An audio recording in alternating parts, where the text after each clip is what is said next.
द्वारिका। द्वारिका में रहकर कृष्ण के सुखपूर्वक जीवन बिताया। यहीं रहकर उन्होंने हस्तिनापुर की राजनीति में अपनी गतिविधियां बढ़ाई और 8 स्त्रियों से विवाह कर एक नए कुल और साम्राज्य की स्थापना की। द्वारिका वैकुंठ के समान थी। कृष्ण की 8 पत्नियां थीं: रक्तमणि, सत्यभामा, जामवती, मित्रवंदा, सत्या, लक्ष्मणा, भद्रा और कालिंदी। इनसे उनका कई पुत्र और पुत्रियां की प्राप्ति हुई।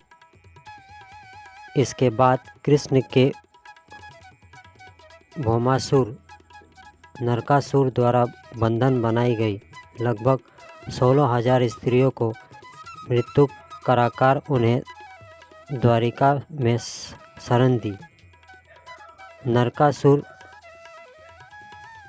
प्राग ज्योतिषपुर के दैत्यराज था, जिसने इंद्र को हराकर उनको उनकी नगरी से बाहर निकाल दिया था।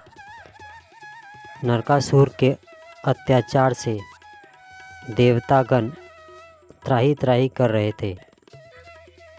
वह वरुण का छत्र, अदिति के कुंडल और देवताओं की मणि छीनकर त्रिलोक विजयी हो गया था।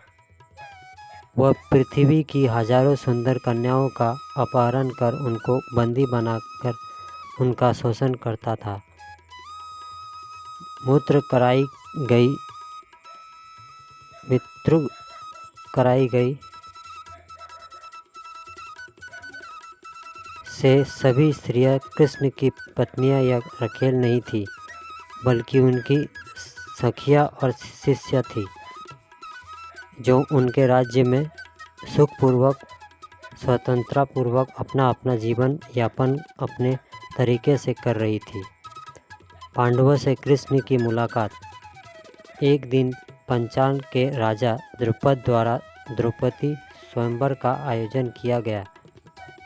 उस काल में पांडव को वनवास के 2 साल में से अज्ञातवास का 1 साल बीत चुका था। कृष्ण भी उस स्वयंवर में गए। वहीं उनकी बुआ कुंती के लड़के पांडव भी मौजूद थे। यहीं से पांडवों के साथ कृष्ण की घनिष्ठता का आरंभ हुआ। पांडव अर्जुन ने मत्स्य भेद कर द्रौपदी को प्राप्त कर लिया और इस प्रकार अपनी धनुर्विद्या का कौशल अनेक देश के राजाओं के समक्ष प्रकट कर दिया। अर्जुन की इस कौशलता और श्री कृष्ण बहुत प्रसन्न हुए। वही उन्होंने पांडवों से मित्रता बढ़ाई और वनवास की समाप्ति के बाद वे पांडवों के साथ हस्तिनापुर पहुँचे। कुरुराज धृतराज के पांडवों को इंद्रप्रस्थ के आसपास का प्रदेश दे रखा था। पांडवों ने कृष्ण के द्वारका निर्माण संबंधी अनुभव का लाभ उठाया। उनकी सहायता से उन्होंने भी जंगल में एक भाग को साफ कराकर इंद्रप्रस्थ नगर को अच्छे से सुंदर ढंग से बसाया। इसके बाद कृष्ण द्वारका लौट गए। फिर इन दिन अर्जुन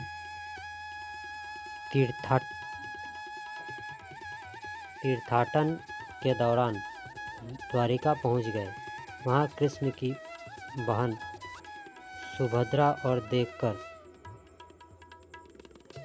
को देखकर वे मोहित हो गए। कृष्ण ने दोनों का विवाह कर दिया और इस तरह कृष्ण की अर्जुन से प्रगाढ़ मित्रता हो गई।